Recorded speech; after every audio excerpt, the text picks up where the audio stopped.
18 ذی الحجہ کو امیر المؤمنین خلیفۃ المسلمین اسلام کے تیسرے خلیفہ داماد رسول ذو النورین حضرت عثمان غنی رضی اللہ تعالی عنہ حضرت عثمان غنی رضی اللہ تعالی عنہ کی یوم شہادت ہے۔ آپ نے 82 سال کی عمر مبارکہ پائی اور 12 سال کے قریب آپ نے وقت خلافت بتایا۔ آپ جب شہید ہوئے تو اس وقت بھی آپ قرآن مجید کی تلاوت فرما رہے تھے، اس وقت بھی آپ قرآن مجید کی تلاوت فرما رہے تھے، اور آپ کو اللہ تعالیٰ نے یہ اعزاز بخشا تھا کہ آپ حافظ قرآن تھے۔ اور حیرت کی بات یہ ہے، آپ حافظ قرآن ہونے کے باوجود جب بھی قرآن پڑھتے دیکھ کر پڑھتے اور ہاتھ لگا لگا کر پڑھتے۔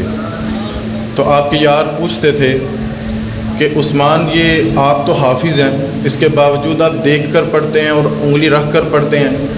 آپ فرمایا کرتے تھے کہ نظروں کا بھی وضو ہو جائے، اور یہ جو انگلی میں پھیرتا ہوں ہر صدر کے نیچے، ہر آیت کے نیچے، کل بروز قیامت میری انگلیاں بھی گواہی دیں گی، یا اللہ پاک یہ تیرا قرآن پڑھا کرتا تھا۔ تو حافظ قرآن ہونے کے باوجود آپ کا قرآن پڑھنے کا انداز اتنا خوبصورت اور حسین تھا کہ آپ آنکھوں سے دیکھ کر پڑھتے، انگلی رکھ رکھ کر پڑھتے، تاکہ ایک ایک حرف گواہی دے کہ یہ میرا عثمان، یہ عثمان اس انداز میں قرآن پڑھا کرتا تھا۔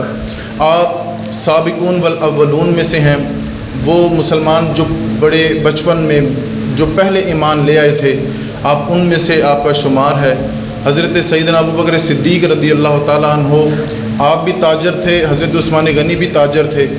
آپ نے حضرت سیدنا ابوبکر صدیق رضی اللہ تعالیٰ عنہ کی دعوت پر اسلام قبول کیا۔ آپ نے کہا کہ تجارت تو بہت کی ہے، ایک تجارت دین والی بھی کر کے دیکھو۔ آپ کا یہ کہنا تھا، حضرت عثمان غنی ایمان لے آئے۔ آپ جامع القرآن بھی ہیں، آپ نے قرآن مجید کو جمع فرمایا، پھر آپ نے اس کے نسخے تحریری طور پر بنائے اور پھر نشر کروائے۔ یہ بھی اعزاز آپ کو ہی حاصل ہے۔ سب سے جو بڑی خوبی حضرت عثمان غنی کی تھی وہ یہ تھی کہ آپ خوبصورت بڑے تھے، رنگ کے بڑے گورے تھے، آپ خوبصورت تھے۔ جس بندے میں تھوڑی سی خوبصورتی آ جاتی نا، پھر تھوڑے تھوڑے اس میں سے نخرے بھی آنے لگتے ہیں۔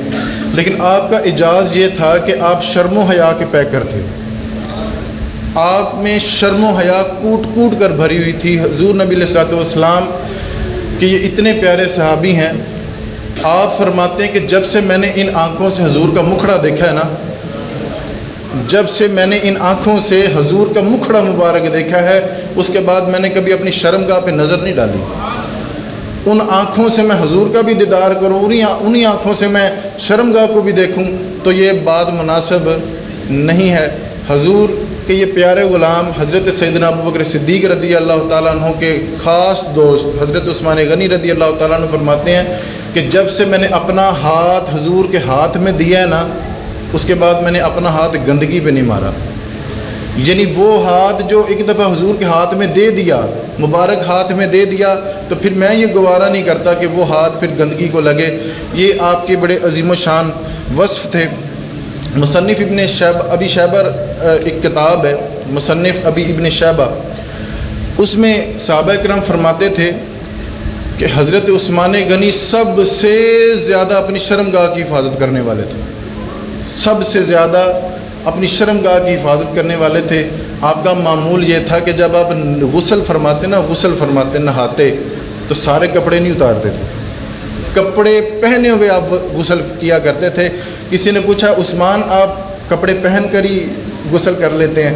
آپ کہتے ہیں مجھے میرے رب سے بڑی حیا آتی ہے، مجھے میرے رب سے بڑی حیا آتی ہے، اور میں کپڑے اتار کر نہاؤں یا غسل کروں تو مجھے میرے رب سے بڑی حیا آتی ہے۔ مصنف ابی ابن شیبہ میں ایک اور بڑے خوبصورت لفظ صحابہ کرام فرماتے ہیں کہ اب جی کسی بندے کے پاس پیسہ آ جائے نا، حضرت عثمان غنی پھر ہمیں لقب مل گیا، اب غنی تھے، پیسہ بہت تھا، امیر تھے۔ جس بندے کے پاس پیسہ آ جائے پھر آہستہ آہستہ نا وہ اپنے غریب رشتہ داروں کو چھوڑنے لگتا ہے۔ ایک بندہ پہلے اکٹھے روٹی کھاندے سن، دونوں بھرا غریب سن، ایک دی اللہ نے قسمت بدل دی تھی، ایک امیر بندہ بن گیا۔ اب وہ بھائی جو ریڑھی لگاتا ہے، اب جو بھائی امیر ہے نا اس کو شرم آتی ہے اس سے سلام لیتے ہوئے، کئیوں کو تو وہ بتاتا ہی نہیں ہے کہ میرا بھائی ہے۔ حضرت عثمان غنی کا یہ وصف ہے کہ آپ اتنے امیر ہونے کے باوجود صحابہ کرام فرماتے تھے کہ ایک تو اپنی شرمگاہ کی حفاظت سب سے زیادہ کرنے والے تھے، دوسرا آپ میں وصف یہ تھا کہ آپ اپنے رشتہ داروں کے ساتھ صلح رحمی بڑی کرتے تھے، اپنے رشتہ داروں کے ساتھ صلح رحمی بڑی کرتے تھے۔